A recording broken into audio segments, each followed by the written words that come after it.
Welcome to History to Snooze by. Tonight, we invite you to journey far, to a time long before written words, before empires, before even memory itself. This story imagines the final days of a Neanderthal clan 40,000 years ago, as they faced the silent arrival of a new kind of human. It is a story of snow and fire, of old ways and new shadows, of a people who once walked the same earth as we do, and whose voices now echo softly, in stone and in dream. As you settle in, breathe deeply, and let your thoughts drift. And if you enjoy these gentle journeys through time, please remember to like this video, subscribe to our channel, and leave us a comment with your thoughts. What ancient culture would you like us to explore next? Now, close your eyes, feel the warmth of the fire, and let the story begin. Now, Part 1, Beneath the Ice Sky. The sky is gray, not the soft gray of dusk, but a pale, heavy gray that hangs like a woolen cloth over the forest. The sun is there, somewhere behind the clouds, but it does not shine. It only hints. The trees are tall, dark pines stretching upward like spears, laden with frost. Their needles glisten where the mist freezes, tiny perfect crystals clinging to each edge. Below them, the ground is covered in snow, thick and uneven. Every step crunches softly, a muffled CRK, like distant drumbeats under a thick blanket. And there, near the hollow of a shallow ravine, is the clan. A fire burns in a low circle of stone. The smoke curls upward, lazy, slow, as if even the smoke is too cold to rise. Beside the fire, 6 figures huddle beneath hides, broad shoulders, heavy brows, fur-wrapped legs tucked under them. Their faces are weathered, not aged necessarily, but marked, the way stone is marked by wind and ice and the passage of many seasons. They are the last. Not that they know it, not in the way we understand, but something in them, deep ancestral, feels the thinning of the world. The elder sits nearest the flames. Her name is not one we could pronounce, but it carries in it the sound of wind over bone and the echo of water in dark caves. She is old, by Neanderthal standards, perhaps past 30 winters. Her hair is streaked with ash gray. Her eyes are the color of riverstone. In her lap, a child rests, small, wrapped in soft hides, a tiny hand curled beneath his chin. He sleeps deeply, his breath slow, a slight wheeze, not illness, but a sound born of cold nights and smoke-filled caves. The elder watches the fire. She listens, not just with her ears, but with her bones. The world speaks in small ways, if you've lived long enough to hear it. The pop of the firewood, the crackle and hiss of sap boiling inside it, the creak of the trees in the wind. Far off, a low growl, maybe a cave lion, maybe not. She knows the difference. Beside her, another figure rises, young, strong, a hunter. He carries a short spear, its point carved from dark stone. He does not speak. Speech is sparse among them. A glance, a breath, a gesture. He lifts the spear, nods to the elder, and vanishes into the trees. The snow hushes his steps, until there is only the fire again. The child stirs. His eyes open. They are wide and curious. He watches the embers float upward, glowing, then vanishing. The elder hums softly. A song, not with words, but with memory. It is the sound of a cave echo, the hush of falling snow, the rhythm of stone tools tapping together. The child listens.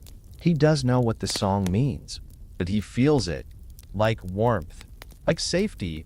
Behind them, the mouth of the cave waits, dark, open. Within it, shadows stretch back, deep into the belly of the earth. Their people have lived here for many generations. Paintings line the walls inside, marks left by hands long gone. Red ochre, charcoal, the prints of fingers and palms. A reindeer drawn with curved antlers. A mammoth outlined in thick strokes. A handprint, smaller than a woman's, pressed beside a bear's paw. These things remain, even as the hunters vanish, even as the snow deepens, even as the fire fades. The elder feels it, a tug inside her chest, like a string being slowly pulled, gently but steadily. She remembers when the clan was larger. More voices, more laughter. She remembers the smell of cooked marrow, and the heat of many bodies in the cave, and the songs they used to sing when the world was a little warmer. She remembers her mate, gone many winters now. His laugh was like stone on stone. He used to wear an eagle's feather behind his ear. She reaches into a pouch at her waist and pulls out the feather. Old, worn, but still strong. She tucks it into the child's fur wrap, not to keep, just to share. The child smiles in his sleep. Far in the distance, the wind picks up.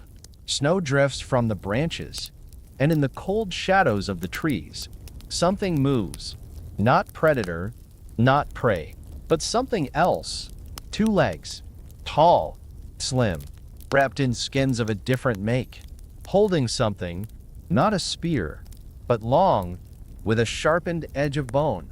They do not speak, but they watch. Curious, the elder does not see them. Not yet, but she feels the shift in the wind, the thinning of silence, the presence of new eyes. On old paths, fire cracks once more. A sharp pop, then a sigh. Night begins to fall, slowly, as it always has, as it always will. And within that falling darkness, the last Neanderthal clan gathers close together, unaware that the long shadow of history has already begun to stretch over the snow. And now, part 2, the last gathering. The wind was different today, not stronger, not colder, but different. The hunter paused near the edge of a frozen stream, lifting his face to the wind. His nostrils flared, taking in the scent that rode between the pine and ice. Beneath the usual smells of snow and damp bark, something faint lingered. It was unfamiliar, bitter and sharp, like burned bone or scorched hide. Smoke, but not their fire. Not the smoke of dried spruce or pine cones. Something else.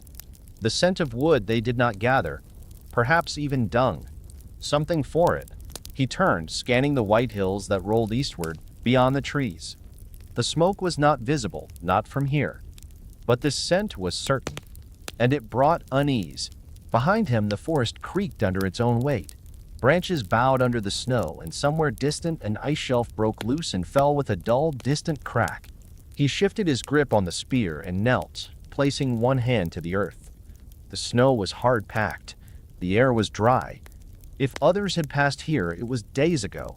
Still, something whispered in the trees. The hunter stood and moved again, this time more cautiously. His eyes scanned the underbrush. He stepped only where the snow was softest, where his feet left little sound. He remembered what the elder once told him, that before a great change, the forest grows silent. It was silent now. Not even birds. No wolves. No rustling hares. He moved toward higher ground.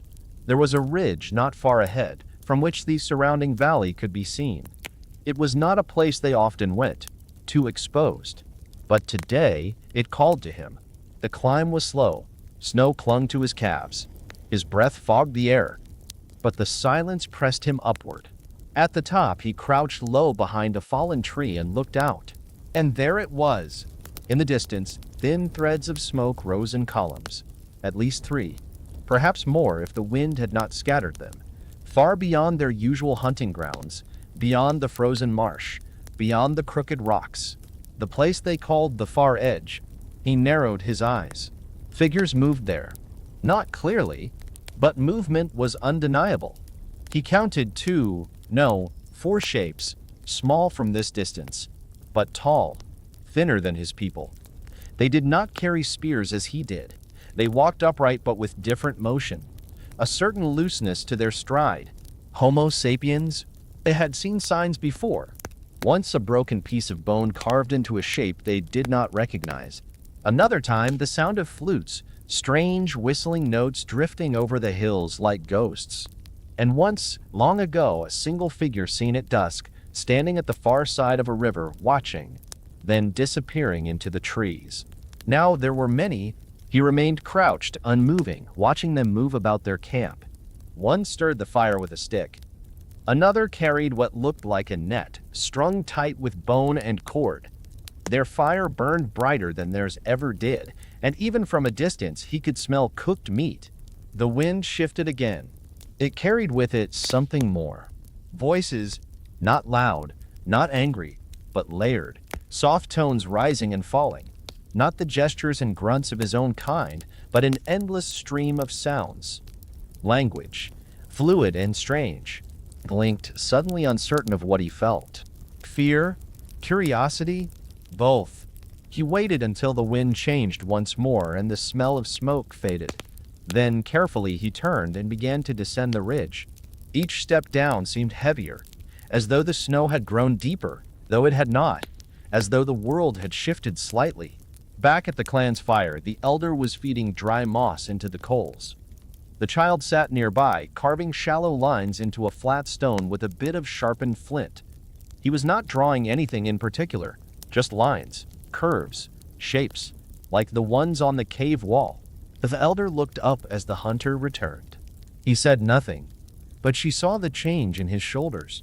He knelt by the fire, reached out for warmth, and finally spoke. "There are fires. East, many." The elder's eyes narrowed. She looked to the child, then to the mouth of the cave. "Others?" He nodded. "Tall, thin, they speak like the river moves." The others stirred. A woman shifted her furs and leaned closer to listen. One of the old men, missing a few teeth, rubbed his hands together and looked to the snow beyond the trees. They had heard of these people. Some had glimpsed them before, but they had never been this close. The elder considered, then spoke, slowly. "Do they watch?" He shook his head. "Not yet." She nodded, quiet again. The fire crackled. The smoke curled upward, then drifted sideways on the wind. They had always known this might come. The world was changing. The herds moved differently. The snow came earlier. The caves grew colder. And now the others came closer. Still, the clan remained gathered. No panic, no haste, but there was something in their eyes now. A quiet tension, like the way deer stand just before they bolt. The child looked up. His voice was soft. "Will they take our cave?" The elder didn't answer. She reached over and brushed snow from his shoulder. "The fire is warm.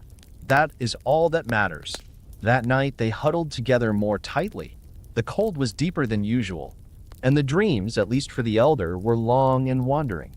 She saw rivers that flowed backward, caves full of bones, a sky with no stars, and a single figure standing on a ridge, holding a torch that would never go out. She woke before dawn.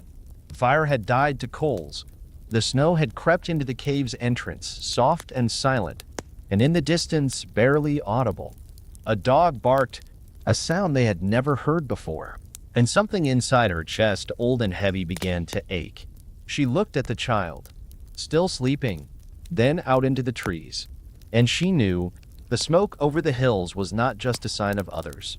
It was the future rising like a shadow, and her people were standing in its light.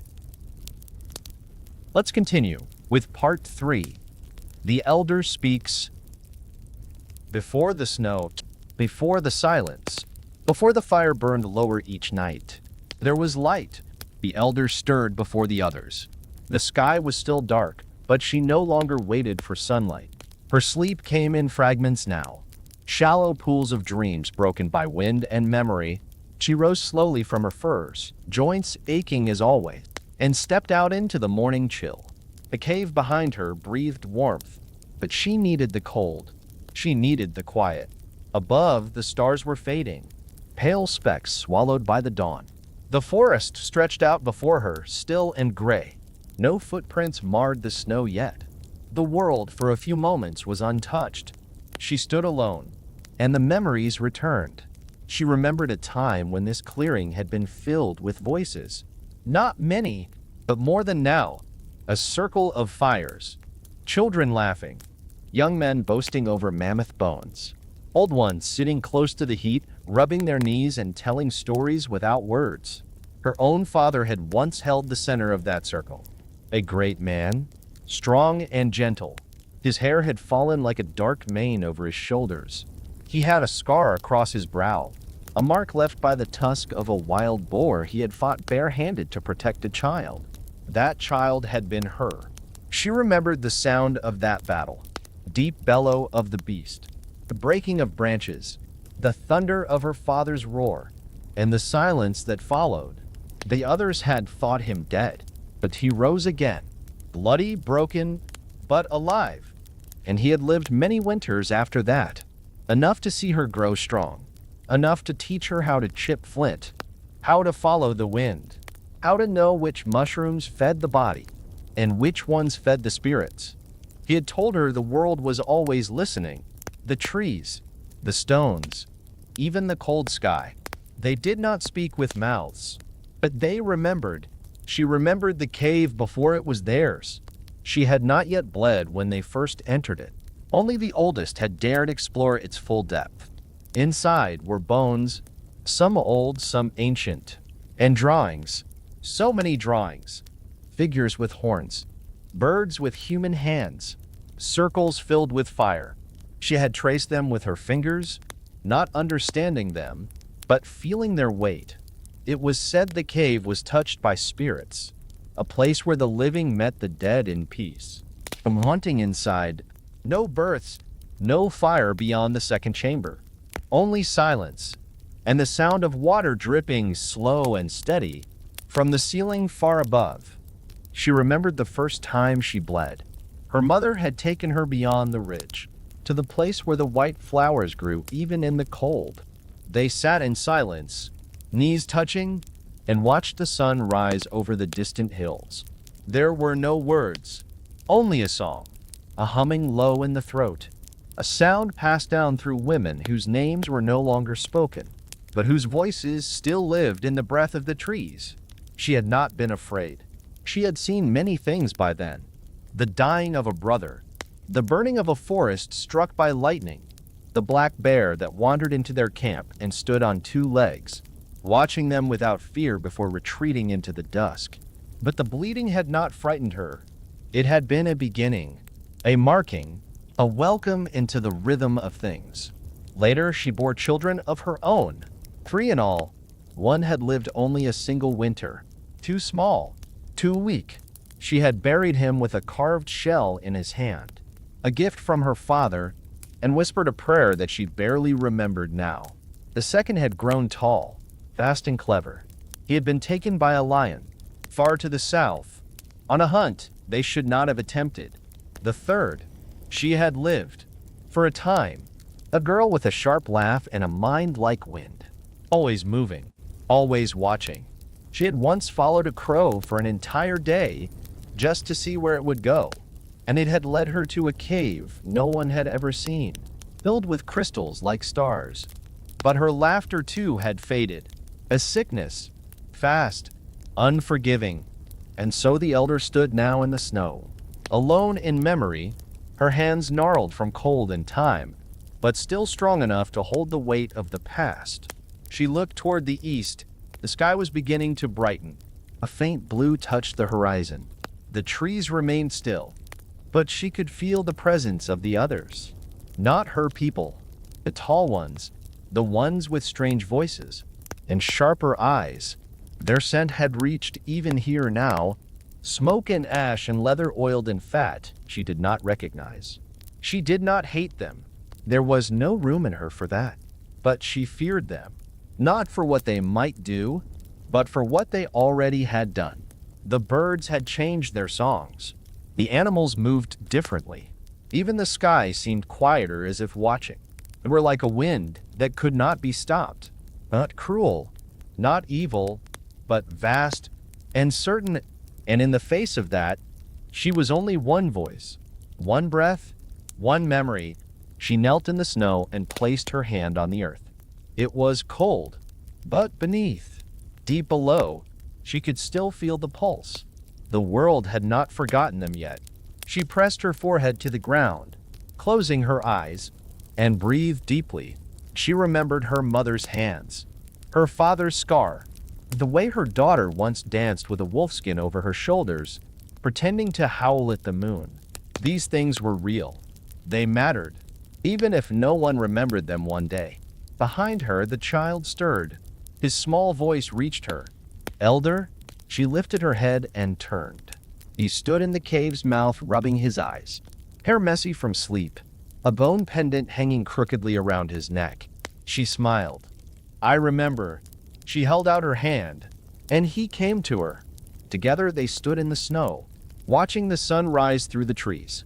And as the light touched the frost-laced branches, she wondered if the world, in all its change, might carry at least one memory of her people forward. In a song, in a tool, in a child's quiet breath beside the fire.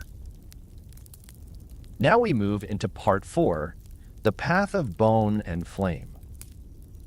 The snow fell lightly that morning, not in heavy sheets but in small, soft flakes that floated like ash from a sleeping fire. The trees were still. Even the wind seemed to pause. The elder crouched near the fire, coaxing a flame from damp moss and splinters of birch bark. The others were quiet around her. The child sat nearby, watching the embers blink like small eyes beneath the wood. He had not asked questions that morning. He only watched. The hunter had not returned. He had gone before first light, following the curve of the ridge toward where the smoke had last been seen. No one asked him to. He simply knew. And he went. By midday, the light had shifted. A pale gold filtered through the clouds above. The snow had stopped falling. The forest looked washed and clean. Then came the sound. A slow crunching of snow. Not rushed, but steady. The elder stood and turned. The hunter approached through the trees, the spear still in his hand. But his other hand held something else. It was long and curved, pale wood, polished by use. At its tip, a blade glinted, not stone, but something darker. A strange shimmer, sharp, thin, and shaped in a way none of them had ever made. The clan gathered as he approached, eyes lowered, not in fear, in caution. He laid the item on a hide near the fire. Beside it, he set 2 more things. A cord braided from something fine and tight, stronger than sinew but not from animal.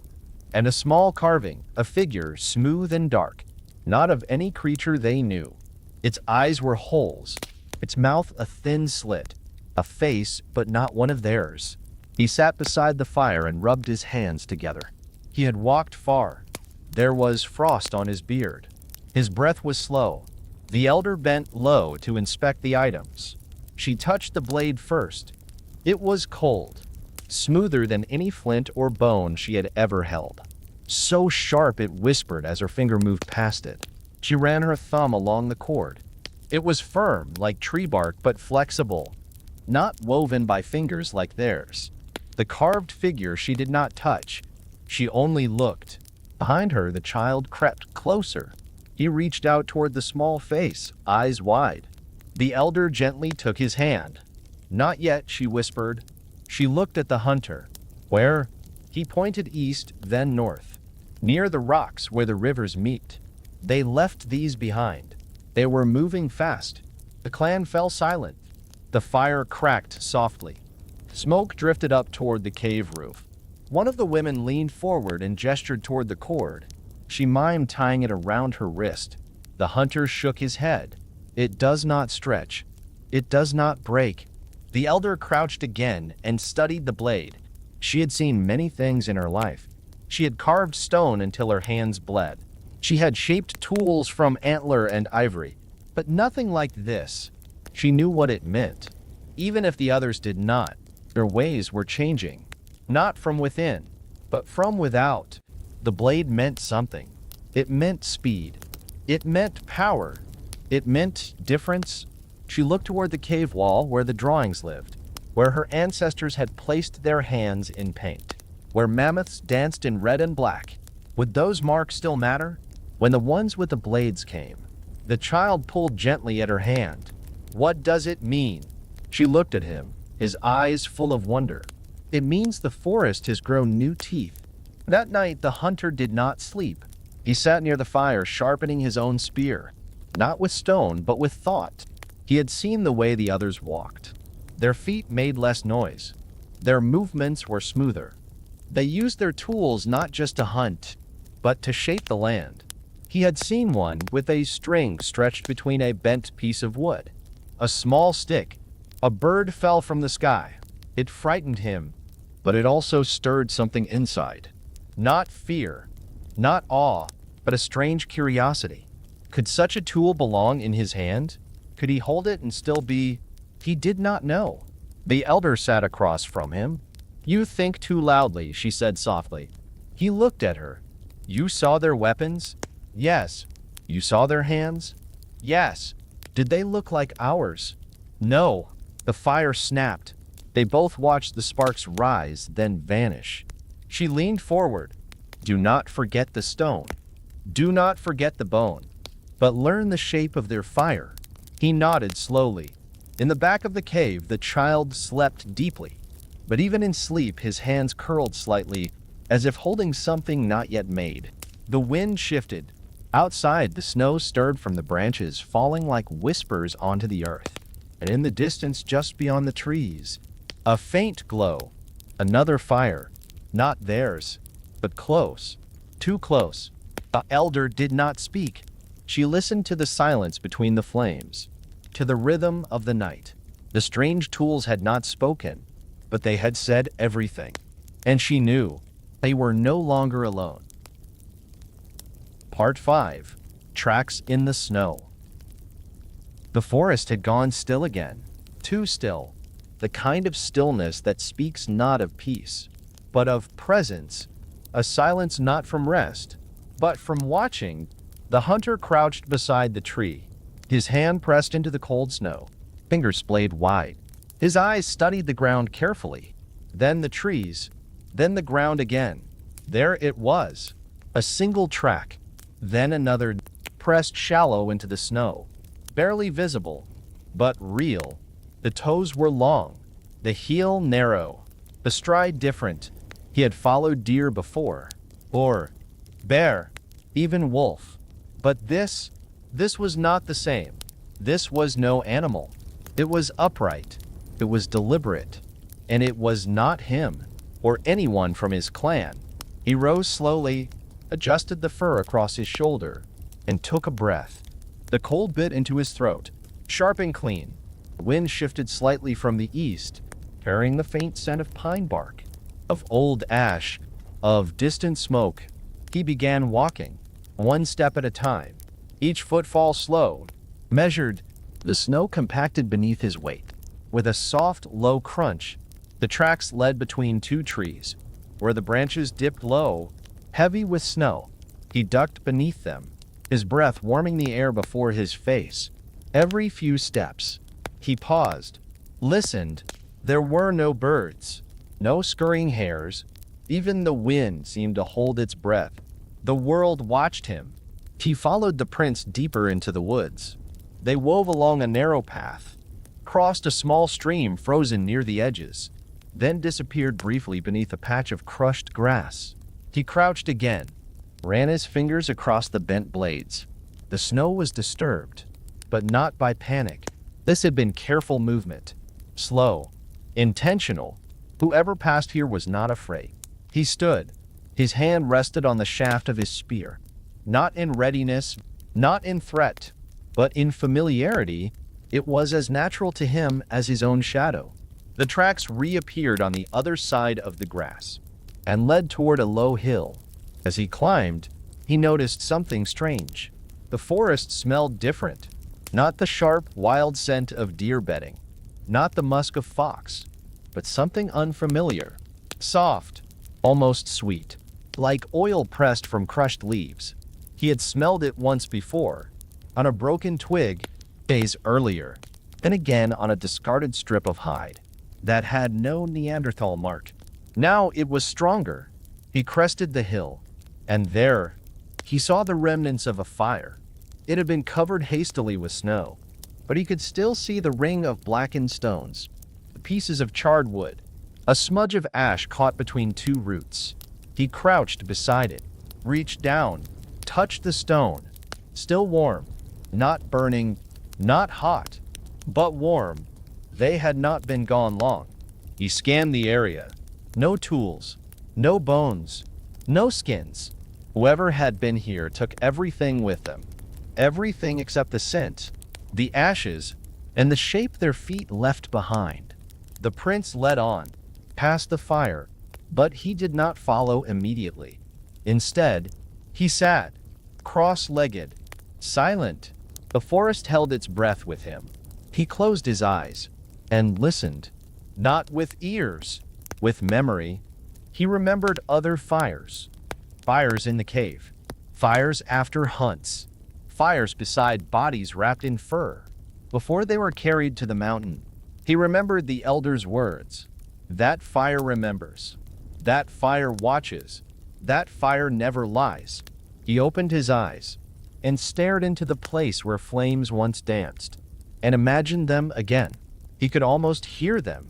The snap, the hiss, the low, soft murmur of flame on wood.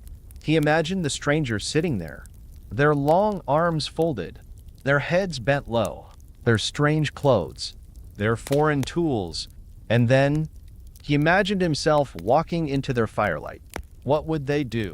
Would they run? Would they bare their teeth? Would they smile? He did not know, but the thought stayed with him. He stood again, picked up a thin twig, scraped a mark into the snow beside the fire ring, a spiral, not large, not deep, just enough to say, "I was here." Then he followed the tracks once more. They curved down the hill, then vanished. Not abruptly, but gradually.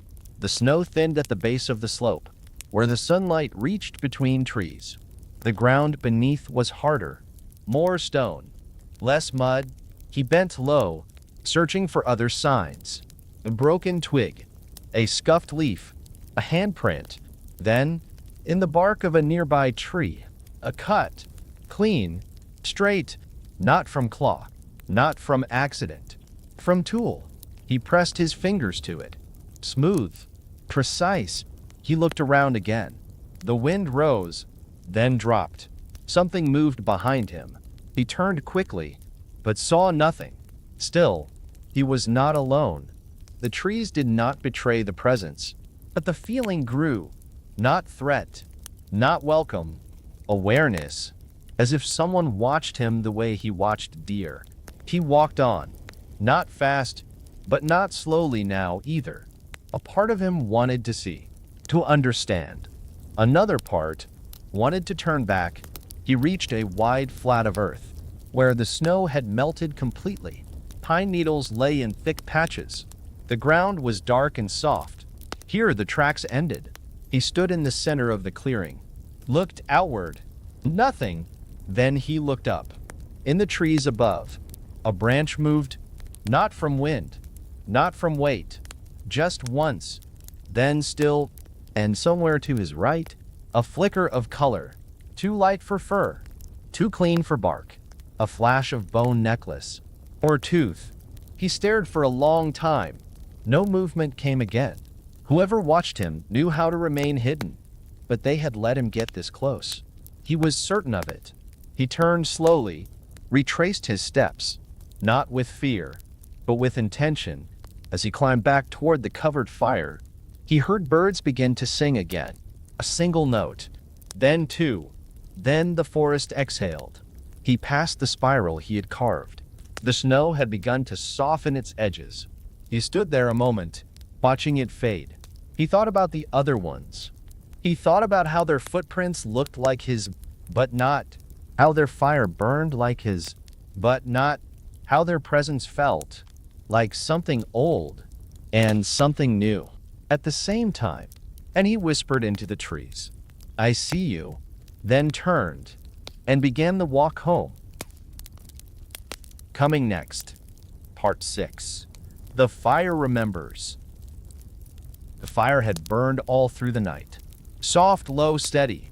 not roaring like it once had, but alive, breathing in the silence. It was early now. Dawn had not yet broken. The sky outside was still dark, but it carried the scent of morning. A stillness just before color returned. Inside the cave, the fire cast slow, amber shadows across the walls. The clan slept near it, gathered under firs. Each body curled in toward its warmth. Each breath a quiet rhythm rising and falling with the hush of flame. The child opened his eyes. He had not been dreaming, or if he had, he could not remember it.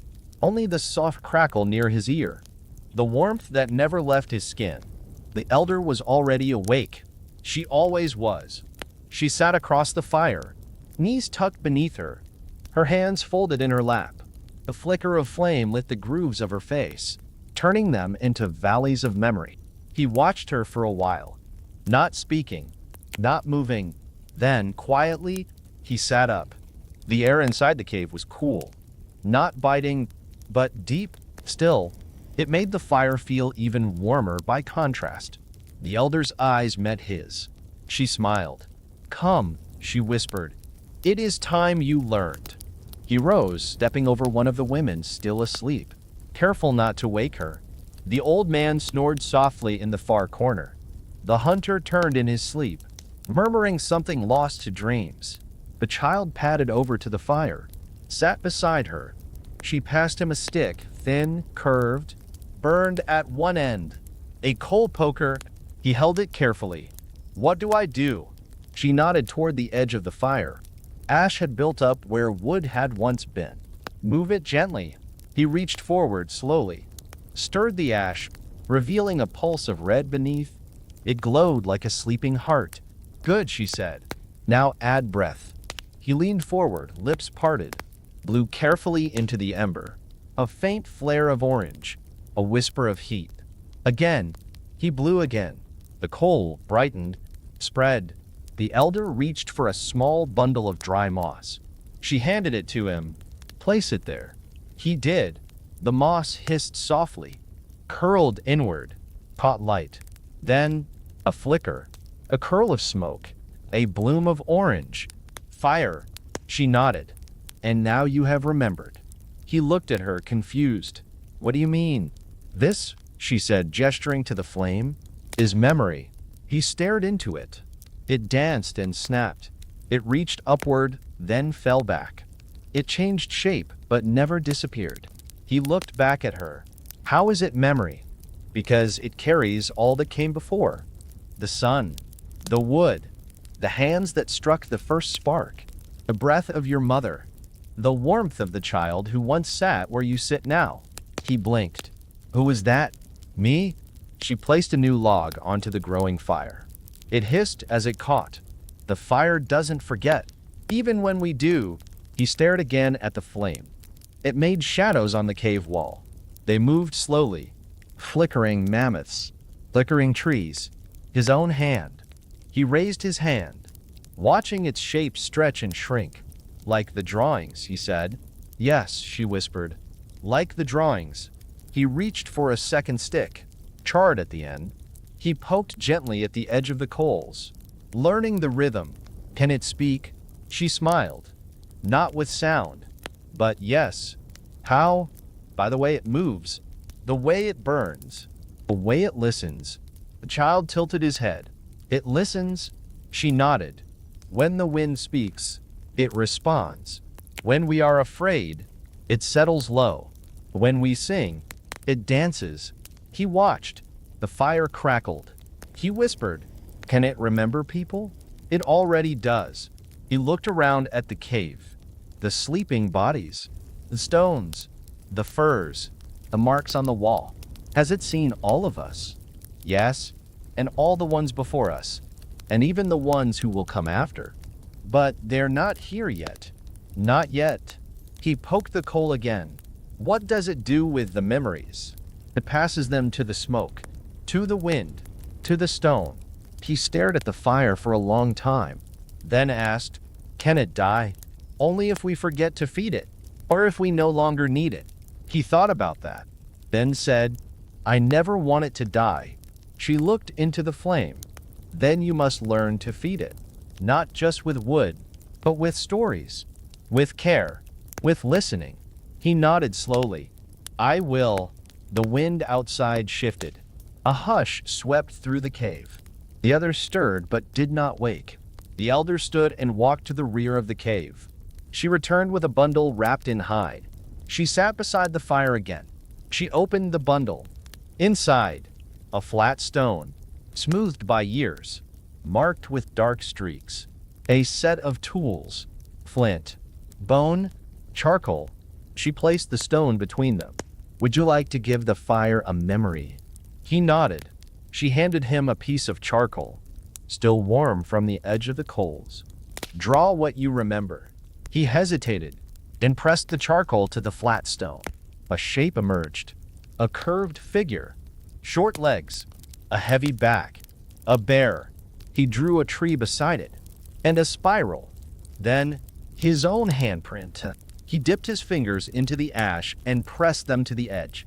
When he pulled back, a soft shape remained. Smudged. Faint. But real. The elder smiled. Now the fire will not forget this morning. He looked at her. And if I forget, she placed her hand on his shoulder. The stone will remember for you. They sat for a long time. The fire grew stronger. Outside, dawn began to rise, color bleeding gently into the sky. One by one, the others began to stir. The hunter, the old man, the women, they gathered slowly, moved without rush. The elder handed the child a pouch. Feed the fire. He opened it. Inside, dried bark, leaves, thin slivers of resin. He placed them carefully. The fire flared gently. The others watched. No one spoke, but in their faces, he saw something quiet. Respect. The old man nodded once. The hunter gave a small grunt. One of the women smiled. He sat straighter. The elder whispered, You keep it now. Me? Yes. Today you tend it. What if it goes out? It won't. And if it does, then you light it again. He looked at the flames. They were not as mysterious as before, but they were no less alive. He nodded. I will remember. She smiled. That is all the fire asks. Let us continue with Part 7, Echoes in the Cave. The cave was older than any of them could name, older than the clan, older than memory. It rose out of the hillside like a mouth, wide, dark, waiting. To some, it may have seemed like a place of fear, but to the elder, it was sacred. She had known this cave since her youth, since the days her mother walked beside her, and her father still sang at night. It was not just a shelter, it was a keeper, a stone womb where voices lingered, long after breath had left the lungs. That morning, while the fire still burned low, she rose without sound. The others were asleep, huddled under furs, faces half buried, dreaming of hunts and songs and stories, all except the child. He was awake, curled near the wall, his eyes open, watching the flicker of light against stone. When she stood, he stood. When she reached for the small pouch around her waist, he stepped close. She did not speak. She only nodded toward the back of the cave, into the deeper dark. He followed her. They passed the fire, past the sleeping bodies, past the place where wood cracked and hissed in coals. The shadows on the walls grew longer, then deeper, then fuller, until they walked in silence, in cool air, under stone. The deeper cave was not a place they entered often. Only the elder came here regularly now. Sometimes the old man, sometimes the women when there was need, but rarely the child, and never alone. As they walked, the air changed. The sound changed. Every footstep echoed, not sharply, but softly, like a whisper spoken back by the stone. They passed narrow turns, low ceilings, widening paths. The light dimmed behind them, but the elder's hands knew the stone. She touched it with her fingers, feeling the grooves and bumps, the subtle places where memory had etched itself into the earth. The child said nothing, but he watched. He felt something inside him. Not fear, but weight. A kind of pressure that made his heart beat slower, deeper. At last, they reached it. The chamber. It was small, not like the front of the cave, where fire could dance and voices could rise. Here the walls pressed close. The ceiling hung low. The air was cool and still. But what made it sacred was what lived on the walls. Not flesh, not fur, not blood, but marks, lines, curves, paintings in red and brown and black, shapes carved into the surface of the stone, with fingers, with bone tools, with burned sticks. They glowed faintly in the filtered light from the elder's torch, a twist of resin branch, burning low but steady. She held the flame high, and the past awoke. The child's eyes widened. He stepped forward, toward a mammoth painted in thick red ochre. Its tusks curved like moons. Its legs were short but strong. Its body carried a kind of weight that no living creature ever could. He turned slowly and saw more. Deer, wolves, bears, lines of hands, a spiral, a single solitary tree. "What is this?" he whispered. The elder stepped beside him. "This is before us." She walked to the wall and placed her palm gently against a faded print. My mother placed her hand here. The child stared at it. It was larger than his, weathered, smudged by time, and beside it, another hand, even older, smaller, but longer in the fingers. "Who made that one?" "I don't know," she said. "I lived before our clan settled here, before even my grandfather's grandfather." He pressed his own hand nearby, not on top, but close. "Will someone see mine one day? If the cave holds it." She looked at him. "Do you want to place it?" He hesitated, then nodded. She reached into her pouch and removed a flat stone dish. Inside it, red ochre, crushed stone mixed with water and ash. She dipped her fingers into it, took his hand, pressed it gently into the color. Then she guided him to a space of wall, just beside the spiral. "Place it here." He pressed his palm flat, held it, then stepped back. A print. Fresh, small, bright. She smiled. "Now you are here, even after breath." He looked up at her. "Is that what this place is for?" "Yes. To speak without sound. To remember without words." They walked the walls together. She showed him the old marks, the dots in rows, the lines carved deep, the creature with too many legs. "What is that?" "We don't know. It comes from the deep dreamers." He touched it. The stone was smooth there, worn down by many fingers. "Did you dream of it?" She nodded. "Once, long ago, when I first bled?" He asked. "Is this where the spirits live?" Some say yes. Some say the spirits live in the wind, or in fire, or in bones. But here, she paused. Here they live in memory. He sat down. The floor was cold, but he didn't mind.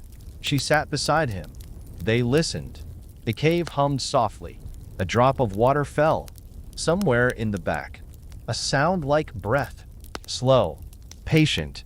He whispered, "It feels like something is watching." She nodded. "It is." "What?" "The stone. It remembers everything." He looked again at the drawings. They didn't move, but they felt alive. Why do we forget things? So we can learn new ones. What if we forget the important things? She pointed to the wall. That is why we leave them here. The fire in her torch burned lower, but still steady. He lay down on the cold floor, his eyes still on the shapes above. The mammoth, the tree, the hand. He felt sleep pulling at him, but not fully, just the edge of it. She began to hum softly. Not a song, not words, a low vibration, like breath under stone. He listened, and in the hum, he heard footsteps, running, laughing, a drum, soft and far, the call of a night bird, the voice of his mother, though she was long gone. The elder's hum faded into silence. They sat together in the dim. Then she whispered, "Do you want to see the oldest mark?" He nodded. She led him deeper, to a narrow crevice in the wall, barely wide enough to pass through. She crouched and crawled. He followed. Inside, a smaller chamber. The ceiling dipped low. They had to crawl in on hands and knees, then sit. There on the far wall was a shape, a circle, crossed by a line. Simple, but powerful. She lit the second torch, held it high. The light caught it, and the circle seemed to shimmer. What is it? No one remembers, but every elder shows it, and every child draws near it. Did your mother bring you here? Yes. What did she say? She said, everything begins, and everything ends, and everything begins again. He stared at it. It felt like the inside of the shell she had given him. A path, curving, always in motion, but always returning. He pressed his fingers near it, not touching, just near. Then he said, I want to come back here. You will. Will I bring someone with me? You will, if the world lets you. They sat there in the glow, while the ancient mark watched in silence. The elder whispered, Do you feel it? He nodded. Like I'm part of something. You are, and even when we are gone, you still will be. They sat until the torch burned low. Then they made their way back through the cave, back through the turns and narrow places, back past the mammoth, past the hands, past the spiral. When they returned to the front chamber, the fire was still burning. The others had stirred, but not spoken. The elder lay down. The child curled beside her. Before sleep took him, he whispered, I'm not afraid of being forgotten anymore. She smiled. You won't be. And the cave, deep behind them, held the echo of a new hand on old stone. Part 8. The other ones. The snow had begun to thin, not vanish, not melt entirely, but in patches where the sun touched long enough or where pine branches dropped their meltwater. The white had begun to fade into soil. The world was changing, not loudly, but slowly, softly, like a breath drawn in, held quietly, and released into the stillness. The child stood at the edge of the clearing, just outside the mouth of the cave. He was alone, but he did not feel lonely. The others were inside, resting, working, silent. They had all become quieter in recent days. Since the hunter's return, since the shared fire, since the pouch of roots placed beside the coals, something had shifted. No one said it, but the child felt it. It hung in the air, invisible and heavy, like the scent of smoke days after a fire has passed. He crouched down, hands brushing the thawing snow. It clung to his fingers in tiny, clear shards. He pressed them between his palms and listened to them melt. That sound, soft and wet and almost silent, reminded him of how the elder walked, how the trees seemed to move when no one watched them. He looked up and froze. There, in the distance, just beyond the tree line, movement, not deer, not wolf, not the hunter. Shapes, 2, no 3. Now furred, they moved differently. They walked upright, but not like his people. Their posture was straighter, their limbs longer, their steps lighter. He ducked low behind a fallen tree. His heart thudded once, then again, then slowed. Not fear, not quite. Curiosity. With an edge, he peeked over the log. They were closer now. The strangers. The other ones. Homo sapiens. The people the elder had whispered about. The ones whose fires left a strange scent. The ones who carved tools from bone so fine they looked like feathers. The child's eyes were wide. He had imagined them many times, but never truly believed they existed. Now, they were real. He studied them. There were 2 men, 1 woman, a smaller figure trailing behind, perhaps a child, but older than himself. They carried packs across their shoulders, made of tightly stretched skins. One held a spear, longer and thinner than the ones his people made. Another had something slung across their chest, a curve of wood and string. He had never seen such a thing. They moved like wind, not rushing, not creeping, balanced. They stepped lightly across the uneven snow. Their feet barely left tracks. The child pressed lower behind the log.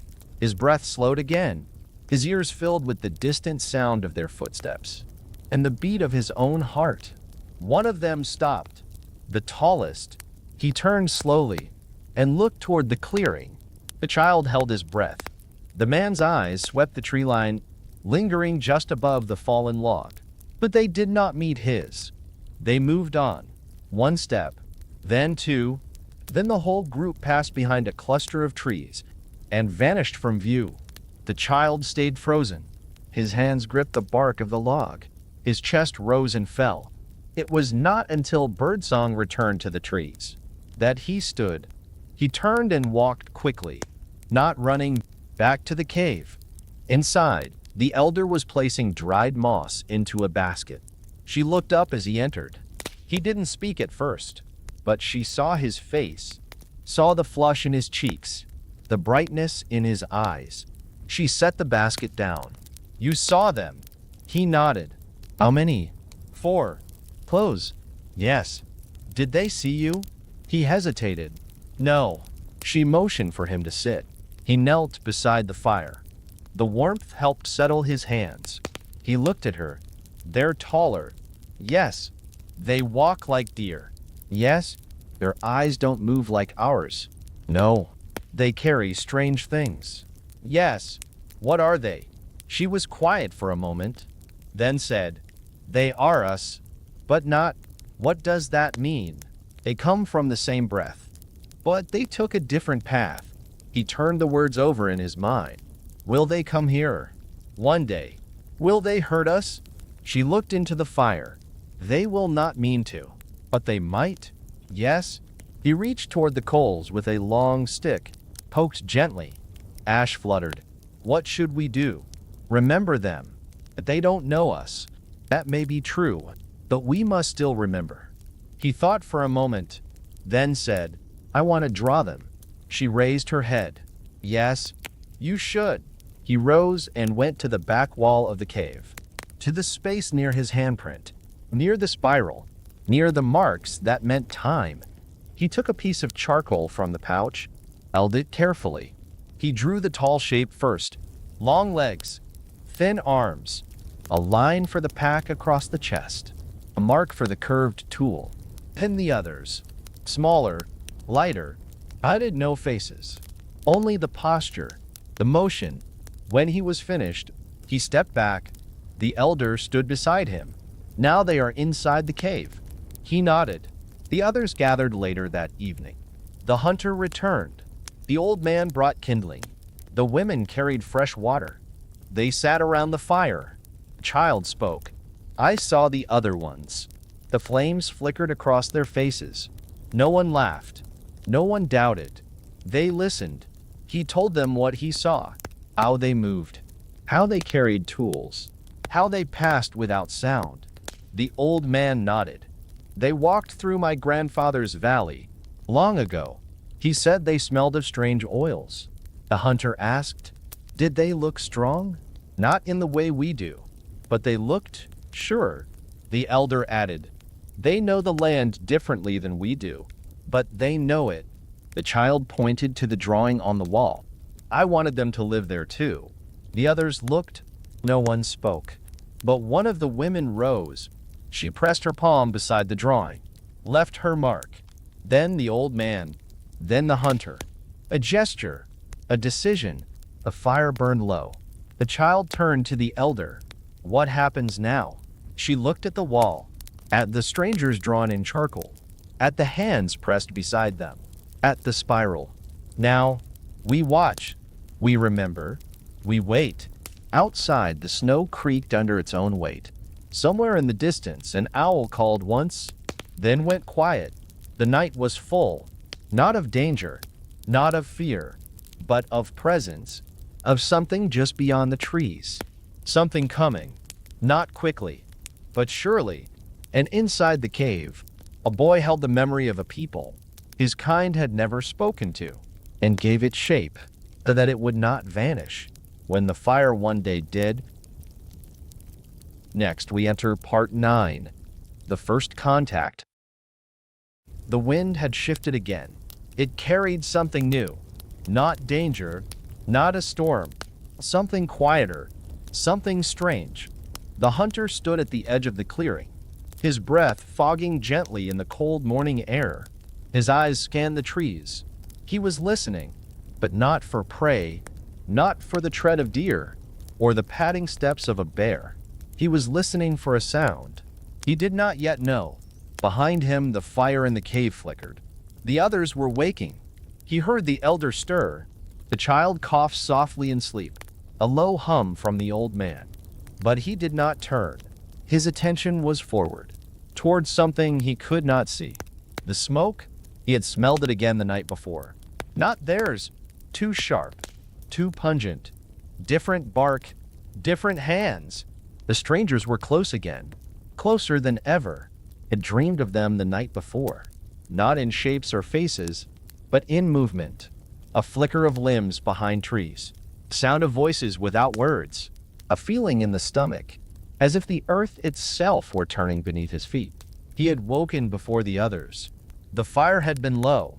He had stepped outside into the thin snow and watched the horizon begin to soften with dawn.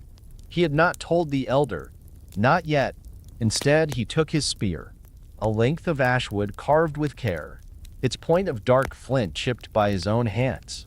He tied a pouch to his belt, dried roots, smoked meat, a strip of sinew, and he walked. Not far, not fast, but steady. The snow gave under his steps, not deep, but enough to mark his path. He moved through the forest like breath, quiet, intentional. He followed the curve of the ridge, past the place where the birch trees leaned in, past the split rock where the lynx sometimes rested, past the slope that led toward the river bend. The scent of smoke grew stronger, then fainter, then strong again. He paused beneath a pine and crouched, listening. There, a crack of twig, a hush of movement, not animal, not familiar. He crept forward, not low, not crouched, just slow, upright, unafraid. He came to a small rise and stopped. Below, in a shallow hollow, a fire burned, small, neat, contained between stones. Beside it, a figure. The hunter stilled, his breath caught, not from fear, but from awe. The man was not like him. Taller, thinner, wrapped in furs sewn in patterns the hunter had never seen. His arms moved with grace. His hands were long and quick. He sat with his legs crossed, but like a warrior, like a maker. The hunter crouched in the underbrush, watching. He could have turned, could have left, could have returned to the elder with stories, but something held him, something quiet, something old. The stranger looked up, saw him, and did not move. The hunter rose slowly. He stepped from the trees and let the light touch his face. The stranger remained where he was. He tilted his head slightly, curious, not alarmed. Then slowly, he raised a hand, open palm, a sign the hunter understood. The hunter lifted his own hand. Open palm, no threat. They stood like that for a while, the fire between them, the wind around them. Then the stranger reached into a pouch and removed a small bundle wrapped in leaves. He placed it on the ground and pushed it gently forward with a stick. Then he sat back, hands open, eyes watching. The hunter stepped forward. One step, then another. He crouched before the bundle, opened it slowly. Inside, roasted roots, soft, warm, smelling of earth and ash. He picked one up, sniffed, then bit. Sweet, strange, not unpleasant. He nodded once. The stranger smiled. Then the hunter reached into his own pouch and removed a piece of dried meat. Tough, salted from smoke. He placed it on a flat rock and pushed it gently forward. The stranger picked it up, examined it, smelled it, then ate. He nodded too, and for the first time in the hunter's life, he sat across from someone who was not of his kind and shared a meal. They did not speak, not with voices, not with words, but they spoke in the way they watched, in the way they moved slowly, in the way they shared warmth. The hunter looked at the man's hands. They were calloused, not soft, used to work. He saw a tool at the man's side, not a blade of stone, but something curved, made from bone or wood, sharp but thin. The stranger saw the hunter's spear. He pointed at it, gestured to himself, then reached out. The hunter paused, then handed it to him. The stranger turned it in his hands, studied the flint, ran his thumb along the edge, admired the balance, then handed it back. The hunter pointed at the fire, then at the stranger's pouch. The stranger pulled something out, a stone, black, glass-like. He struck it with metal. A spark leapt. Fire was born. The hunter watched in silence. He had never seen fire made that way. The stranger set the stones down and drew a symbol in the dirt. A circle, 2 marks crossing. The hunter did not understand, but he memorized it. He responded by drawing a mammoth. Simple, 2 arches, a head, tusks. The stranger watched, then smiled again. They sat together until the sun began to fall. The fire dimmed. The wind grew colder. The stranger stood. He nodded, tied his pouch, shouldered his fur wrap. He pointed to the hunter, touched his own chest. A slow breath, then turned and walked away. Not quickly, not afraid, just finished. The hunter remained. He stared into the fire, let the warmth sink into his skin. He picked up one of the roots and ate it slowly. He thought of the elder, of the child, of the cave. He thought of the line drawn in the dirt, of the spark from stone and metal. He stayed until the fire burned low. Then he rose. He kicked snow over the coals, covered the leaves. He began the long walk back. The forest was quiet. The stars were beginning to rise. He walked without torch. The moon guided him. And something else. A feeling, a knowing. He had shared fire with someone who did not speak his language, who did not know his name, who did not belong to his people. And yet, they had sat in peace. He reached the ridge above the cave and looked down. The fire still burned, dim, familiar. He descended slowly, entered the clearing. The others looked up. He did not speak. He walked to the fire, sat down. From his pouch, he removed a piece of charred root. He placed it in the elder's hand.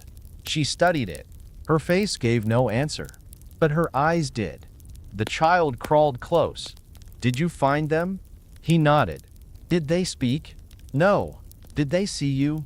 Yes. Were they afraid? No. Were you? No. The child looked at the root. What is this? A gift. From them? Yes.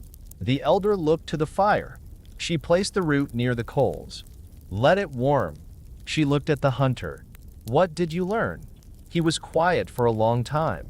Then he said that they are not ghosts, not shadows, not gods, just men, like us, not like us, but not so different.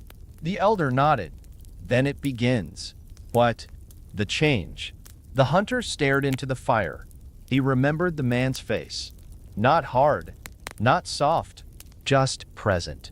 He remembered the moment their hands lifted in peace. And he wondered if that was the last time the fire would be shared without fear, or the first time of something new. We journey on to part 10, Between Two Worlds. The hunter did not return. The sun had moved across the sky, then dipped low. The fire burned lower than usual. No one spoke much. The elder sat near the edge of the clearing, watching the tree line, waiting. He had said he would be back before dark. He had never missed the night fire. The child sat beside her, fingers tracing patterns in the dirt. Circles, lines, then nothing. He looked up at her. "Should we go?" She didn't answer at first. Her eyes were still on the trees. "When the light fades, we will follow." The others gathered their things quietly. A few skins, a pouch of berries, a torch wrapped in dry bark. They said nothing, but in their silence was concern. The elder stood. Her legs ached more than usual. She looked at the child. "Stay by the fire." But he shook his head. "I want to help." She studied him. "Then come, but keep close." They entered the forest slowly. 2 men, 2 women, the elder, and the child. The snow was soft beneath their feet. Old tracks vanished easily. But they knew his way. They had followed it before. Past the bent pine, across the shallow stream, over the hollow where the hare trails passed. The forest grew quieter as they moved deeper. The birds had stopped singing again. The air was still. They found his first track near a flat stone.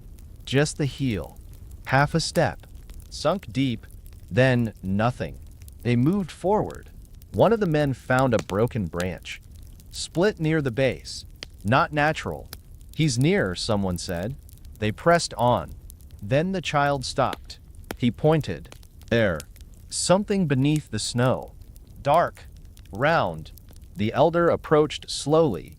She knelt, brushed back the snow with her fingers, and uncovered a pouch. The hunter's pouch. Still full. Still warm inside. But no blood. No torn strap. No marks in the snow. Just the pouch. Alone. She picked it up. Held it close. Then rose and looked around. "Call him," she said. They did, each in turn. His name, low and steady, rising through the trees. No answer. They searched until the sun fell low. Then they returned to the cave. The pouch clutched tightly in her hands. The fire was almost out. The child lit it again. No one ate. No one laughed. No one slept. The elder sat by the cave mouth, the pouch beside her. Her hands were still. The child came to her side. "Will he come back?" She did not look at him. "I don't know." "Is he gone?" She closed her eyes. The forest took him. The others? She didn't answer. She only listened to the wind. That night, the child dreamt of snow. Endless snow. And footsteps leading into white. Then vanishing. He saw the hunter standing alone. Not hurt. Not afraid. Just still. And behind him, something else. Not a person. Not an animal. A shape. A presence. A shadow without a name. When he woke, the fire had burned down again. The elder sat in the same place. He moved beside her, silent. It looked out into the dark. And for the first time, the child felt the forest watching. Not listening. Not waiting. Watching, like it knew something they did not. Like it had seen this before. The others began to whisper. What did he find? Was he taken? Did he follow the strangers too far? But no one had answers. The elder held the pouch. She opened it slowly. Inside, the roots from the shared fire. Still wrapped in leaves. Still warm. She stared at them for a long time. Then she spoke barely above a whisper. Sometimes, the forest does not return what it takes. The others lowered their heads. The fire hissed softly. Outside, the snow fell again. Small flakes, light as ash, settling on the ground where no footprints remained. And the trees whispered a language only the wind could speak. Now part 11. The River's Secret. The snow was different this morning. The flakes were fine and dry, falling not in silence, but in a hush that felt like whispering. The fire had burned low. Only embers remained, soft and pulsing. The elder was already awake. She had not slept. Not truly. Her eyes had closed, but her mind had wandered far into places she did not know. The child was the first to stir. He sat up slowly. His eyes moved to the cave mouth, then to the pouch still resting beside the elder's knees. He said nothing. One of the women stepped outside into the morning light and stopped. She did not call, did not shout, but her stillness brought the others to her side. There, in the snow beyond the clearing, something new. Marks, not footprints, not from boots or claws. Lines, circles, a pattern pressed into the snow with care. The elder walked out slowly. Her breath hung in the cold air. She knelt beside the markings. They were drawn with the tip of a stick, or perhaps with a finger. Clean, curved, deliberate. The child stood beside her. Is it a message? She studied the pattern. A spiral, and beside it a handprint. Smaller than hers, longer than the child's. Maybe. The others gathered close. They had not seen the stranger's marks before. Only the hunter had known them. Now they were here, left in silence, left without fear. What do they want? The elder looked to the trees. To be seen. The old man frowned, but not found. She rose slowly. The forest is speaking again. The sky above was gray. No sun, no wind, but the cold reached deeper into the bones. Later that day, they found more signs. Near the Mammoth Trail, a tree had been marked with a slash. Wide and clean, too sharp for stone, too smooth for claw. At the river's bend, a pile of stones, stacked in a circle, with ash in the center. Not fresh, but recent. The child stood beside the elder again. They're close. Yes. Do they know we're here? Yes. What will they do? She didn't answer. They returned to the cave as the sky darkened. The fire was lit again. The shadows danced along the walls. And as the night settled in, the forest came alive in a different way. Not with animals, not with wind, but with presence. The trees no longer felt still. They felt occupied. The elder sat near the fire, staring at the flames. She closed her eyes, and she saw something. Not a memory, not a dream, a clearing, lit by firelight. Strangers moving around it, their faces blurred, their hands shaping the air, symbols forming above their heads, then disappearing. And behind them, a shape. Not human, not animal, just shadow. When she opened her eyes, the fire was still crackling. The others were quiet. The child looked at her. What did you see? She didn't answer. She only stared into the fire. The night deepened. The stars came out, and far away, beyond the ridge, a drum sounded. Just one, a single beat, then silence. The old man stirred. Did you hear it? The child nodded. What was it? A warning, the elder said softly. Or a memory. They all listened, but nothing followed. The forest had returned to stillness, but it no longer felt empty. That night, no one slept deeply. The child dreamed again, of trees with eyes, of stones that moved, of strangers with no mouths, and yet they spoke. When he woke, the fire had gone out. The cold had crept inside the cave. The marks in the snow had faded, but the feeling remained. Something had passed through this place. Not just a people, not just footsteps. Something older. And the forest was no longer just forest. It had become a memory, a watcher, a keeper, and they were walking through its thoughts. Let's continue with part 12. Night beneath the stars. The morning was quiet. The kind of quiet that felt heavy, kind that settled into the bones. The elder woke before the sun. The sky was still dark, but a thin light rested on the edge of the trees. She moved slowly, her joints stiff, her body aching in a familiar way. But something in the air told her this would not be a day like the others. She stood at the mouth of the cave, watching the frost melt from the pines. Behind her, the others were still asleep. The fire was low. Only a few glowing coals remained. She stepped out onto the snow. It crunched softly beneath her feet. Not frozen solid, not slush, just the brittle surface of a late winter morning. She bent down and gathered kindling. Thin sticks, dry bark, a handful of pine cones. She built the fire again, not for warmth, but for gathering. By the time the sun had lifted over the treetops, the others were waking. Slowly, silently, no words, only the soft sounds of movement, of bodies rising, of breath meeting morning air. An elder called them with her eyes. They gathered near the flames. She gestured to the baskets. "Today, we cook everything." They looked at her. "Even the roots?" "Yes, all of it." No one questioned her. They simply moved. The child helped peel the last of the wild onions. One of the women prepared marrow bones, splitting them carefully. The old man sorted herbs and dried meat. The remaining hunter brought out the small fish caught near the river 2 days before. The smell rose as the fire grew. Smoke curled upward. The warmth spread across their faces. And the silence that followed was not heavy, but sacred. They cooked slowly, patiently. No one ate. Not yet. They placed each finished piece of food on a large stone, flat and cold, washed clean with melted snow. A feast. The last one. The elder stepped forward when everything was ready. She raised her hands, not to speak, but to feel. The sun was above them now, but the light was soft. The trees stood still. No wind, no birds, only presence.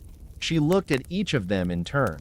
At the child, at the women, at the old man, at the hunter. Her eyes were full, but she did not cry. She nodded once, and they began to eat. Slowly, together. There was no laughter, but there was peace. Each bite was taken as if it mattered, as if it carried more than taste, as if it carried meaning. When they were full, they left the rest, not buried, not burned, laid out on a stone, in the clearing, beside the cave. The elder placed a carved shell beside it, the one her father had given her long ago. She whispered into the wind, "We remember." Then she stepped back. The others followed. They sat once more by the fire. The child leaned against her side. "Is this the end?" She placed her hand on his back. "Not for us. For the world we knew." He nodded slowly. "Will they take the food?" "Yes." "Will they understand?" "No. But they will feel it. And that is enough. It must be." The fire popped softly. A small ember leapt and landed near the child's foot. He watched it fade, then looked up. "Do you remember when I was sick?" "Yes." "And you sang to me?" "Yes." "Will you sing again?" She smiled, a soft line across her worn face. Not with words. She began to hum, low and slow, a sound that came from her chest, from her bones, from the place inside where memories sleep. The others closed their eyes. Some rocked slightly, some breathed deeply. The fire dimmed, but the sound grew. A song without language, a sound older than names, a rhythm older than tools. The heartbeat of a people. When the hum faded, no one moved right away. Even the wind was still. And then, as if called by something unseen, a bird landed on the stone where the food had been placed. It pecked, a single bite, then flew off again. No one spoke. The elder stood. She looked at the cave, at the drawings, at the marks left in the walls, at the handprints, at the circle. She placed her palm over her own print. It still fit. Then she stepped back, and the fire was allowed to die. That night, they did not eat. They did not build another flame. They sat in the dark, wrapped in furs, wrapped in silence. And the forest listened, and the world turned quietly forward. Part 13. The Quiet Farewell. The first sound came just after twilight. Not loud, not sharp, but steady. A thump, then silence. Then again, soft, far, measured. The child opened his eyes. The elder was already awake. She sat upright in the dark, listening. The sound came again, not from within the forest, from beyond it, beyond the ridges, beyond the places they had ever walked. The others stirred. No one spoke. They knew this was not wind. Not footsteps. Not a falling tree. It was something made. A drum. The old man whispered. I heard this before. Long ago. When I was a child. Before the others disappeared. The elder nodded slowly. It is a calling. What does it call? Not us. Then who? She didn't answer. They stepped outside. The sky was blue-black. Clouds like torn hide drifted across the stars. The snow glowed faintly in the moonlight. The sound continued. Soft, rhythmic, steady, like a second heartbeat beneath the earth. The child looked at the elder. Are they dancing? Maybe. Or preparing. For what? Change. The trees were still. No wind moved. But the sound continued. Far, but not far enough. The child sat down in the snow. He closed his eyes. The drumbeat slipped into his breath. It filled the space where fear once lived, and replaced it with something else. He whispered, They are not like us. No, but they are not so different. Will they live here when we are gone? Yes. Will they find the cave? One day. Will they understand the wall? No. Will they try? Perhaps. He opened his eyes. Should I draw the drum? She looked at him. A long look. Yes. While you still remember its sound. They returned to the cave. He took a piece of charcoal from the fire's edge. He walked to the back wall. He pressed his fingers along the cold stone. Then he drew a circle, 2 lines, a stick in motion, and beside it, 5 curved lines. Not words, not pictures, but rhythm. The elder watched. When he stepped back, she nodded. Now the sound is inside the stone. He sat down beside her. Will the stone keep it? For as long as the stone stands. And if the stone falls, then the memory moves into the trees, and the wind, and the bones of the land. The fire burned low again. Outside, the drums faded. Not stopped, just quiet, as if they had said all they needed to say. The child looked toward the cave mouth. Will they come? The elder closed her eyes. Not tonight. But soon? Yes. And when they come, we will not be here. He was silent for a moment. Then he asked, Will they know we were? She placed her hand on his. Yes, if they listen. Outside, the wind picked up at last. It passed through the trees with a low breath. Not cold, not warm, just presence. The child leaned his head against the elder's side. She wrapped an arm around him. The others lay close by. No one spoke, but no one slept. They listened to the wind, and the space where the drums had been, and the memory that still hummed beneath the silence. And now, Part 14, Shadows of Tomorrow. The elder knew the time was close, not because of signs, not because of dreams, but because her body told her so. She woke before the others again. The fire had burned low. The coals glowed softly under a thin layer of ash, like a heartbeat under snow. She rose slowly. The ache in her knees was sharper than before, but she welcomed it. Pain was a kind of truth, a reminder that the world still moved through her. Outside the cave, the trees stood still. The sky was pale with morning. The air had that strange quiet that always came just before a shift. Not a storm, not danger. A turning. She stepped carefully into the snow. It had grown thin in places. Patchy. The earth was returning to itself. She walked to the large stone at the clearing's edge, the one they had gathered around for feasts, the one where they had left their final offering. It was bare now. The food was gone. Only the shell remained. She touched it gently. It was cold, the surface smooth from the oils of hands long gone. Her father's, her daughter's, her own. She closed her eyes. She remembered the first time she had held it. Small fingers. A bright day, the sound of water running over rock. Her father's voice humming softly as he showed her how the spiral moved inward, and then outward again. The path of all things, he had said. In, then out, then gone. She stayed with that memory for a long while. Then she opened her eyes.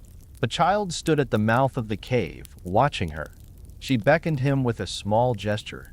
He came without words. When he reached her side, she placed the shell in his hands. He turned it over slowly, traced the spiral with his thumb. Why now? Because the spiral belongs to you. What do I do with it? You carry it until it is time to give it away. To who? To someone who remembers you.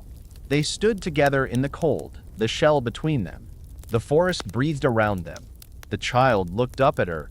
Will we go soon? She nodded. Where? Not far. Just beyond the trees. To the place where silence lives. He looked at the shell again. Will we leave everything behind? No. We will leave what cannot follow. He took that in. Will you leave too?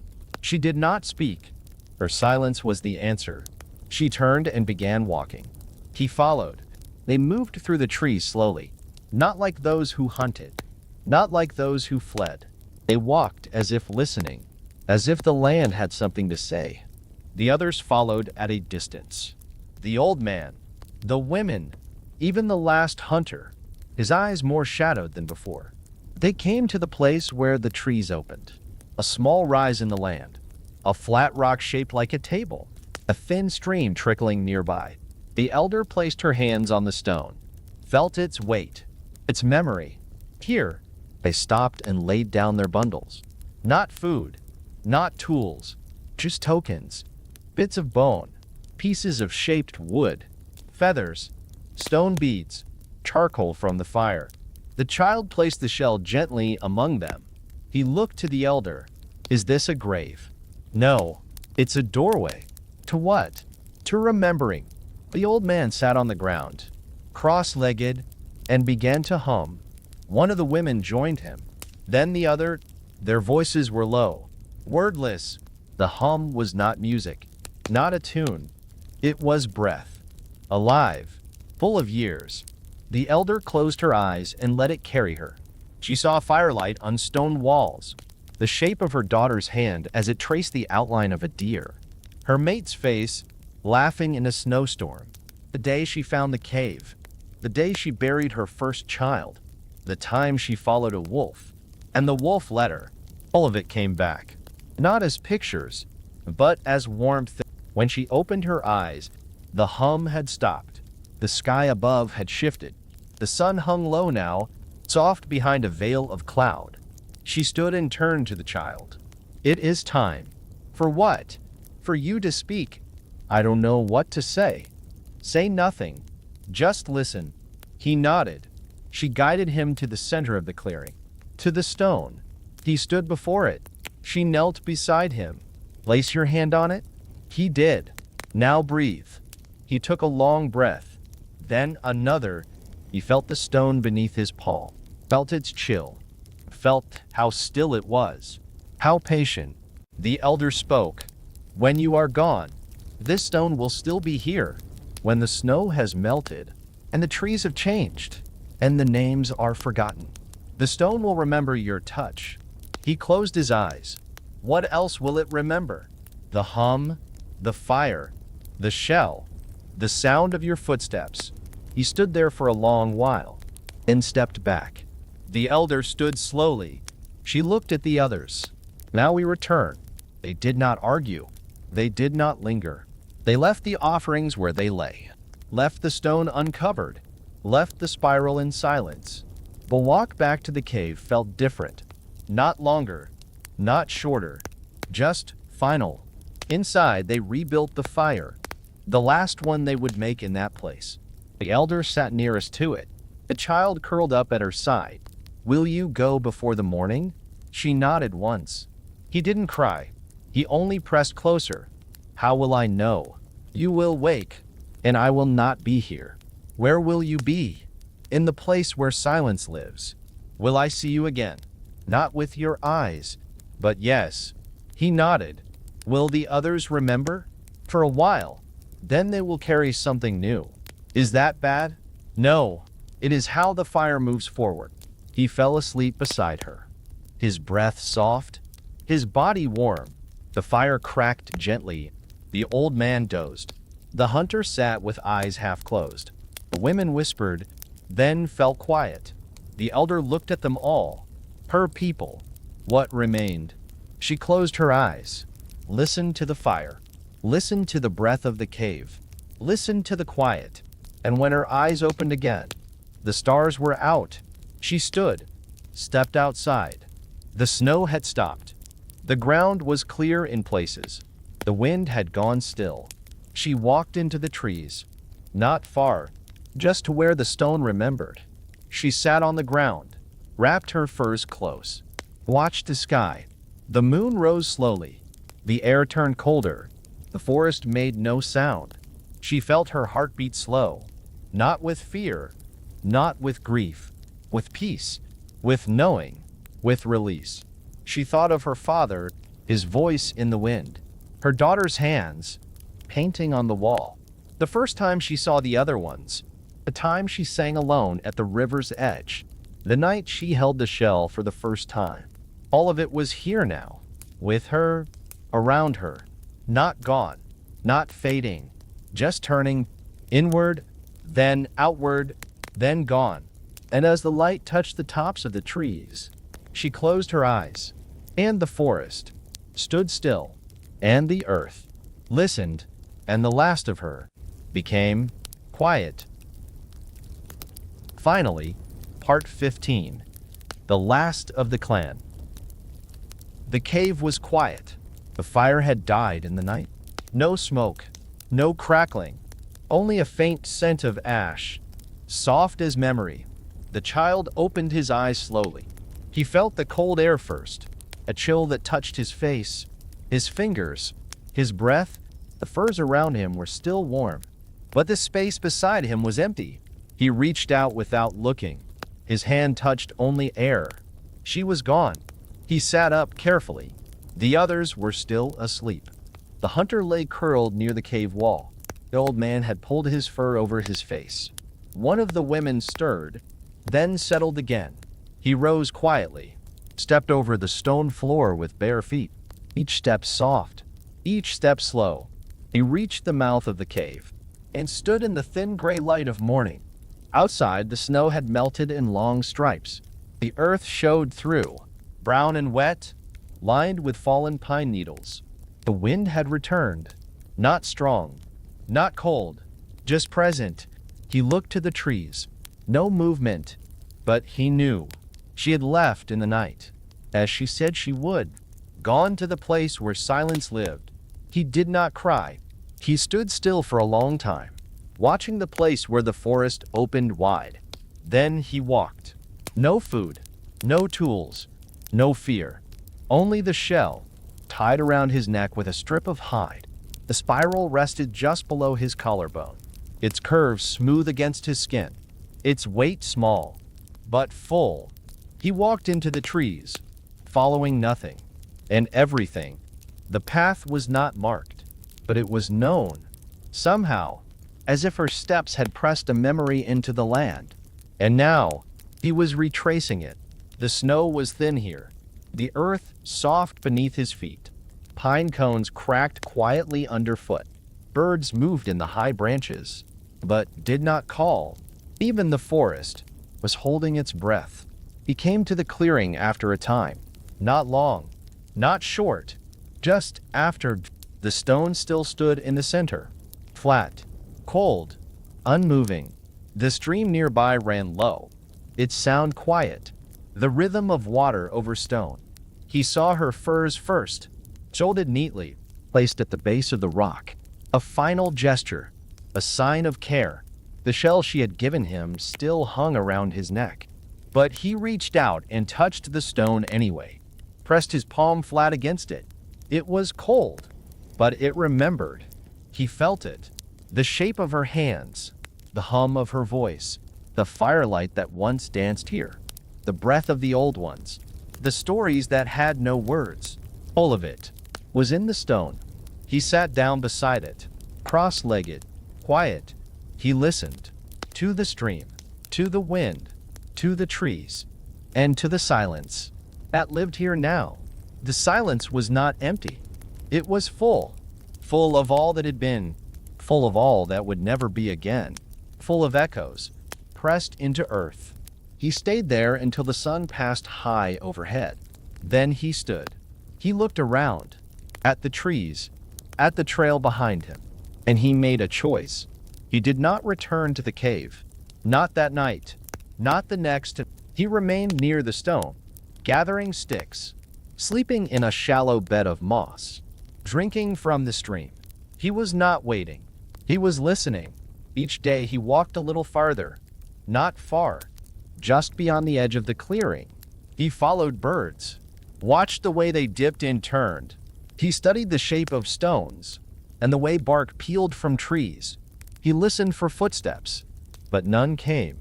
No more strangers, no more drums, just the slow rhythm of the land remembering itself.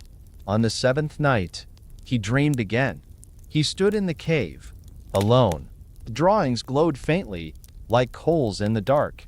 The mammoth, the reindeer, the spiral, all of them breathing softly. He walked to the wall and placed his hand beside the oldest print. Then he turned and saw her, the elder, standing near the fire, not smiling, not speaking, just present. She lifted her hand and pointed to the ceiling. He looked up. There in the shadows was a new shape, a single line, drawn like a path. It curved upward, then downward, then vanished. He turned back to her, but she was gone. He woke slowly. The fire was gone. The night was cold, but he understood. It was time. He stood and walked back to the cave. Not quickly, not slowly. The others were waiting. They sat near a new fire, their faces quiet, their eyes full. The old man nodded when he arrived. The hunter gave him a strip of dried meat. One of the women placed a hand on his shoulder. No words. He sat with them. A boy, a witness, a keeper. The next day they began to move. They packed what they had, left what they didn't need, carried the fire in a stone. They did not look back. The child, now older by grief and silence, walked with the shell around his neck, the spiral resting against his chest. He was not the elder. He was not the hunter. He was not the fire builder. But he was something new. The one who remembers. The one who had seen the last of her. The one who had touched the stone. The one who had dreamed of the line on the ceiling. The one who would carry them forward. They walked for many days, crossed rivers, past stones shaped like teeth, found a new cave. Smaller, shallower, but dry. They painted again. Not much, just one handprint, the child's. Beside it, a spiral. Then they slept and dreamed of fire, of snow, of her. Years passed, then more, and slowly the others faded, one by one, until only he remained. Older now, slower, but still walking, still breathing, still remembering. And when he felt the weight inside him begin to shift, when his knees ached more than they should, he walked back, all the way back, to the clearing, to the stone. The furs were gone, the shell was not. He placed it on the stone once more. He sat, and he listened. And when the earth opened gently beneath him, and the wind laid quiet across his shoulders, and the stars blinked in the high dark sky, he closed his eyes, and the land remembered him too. The spiral turned inward, then outward, then was still, and so it was that the last of them became a whisper in the long sleep of the world. Not gone, just returned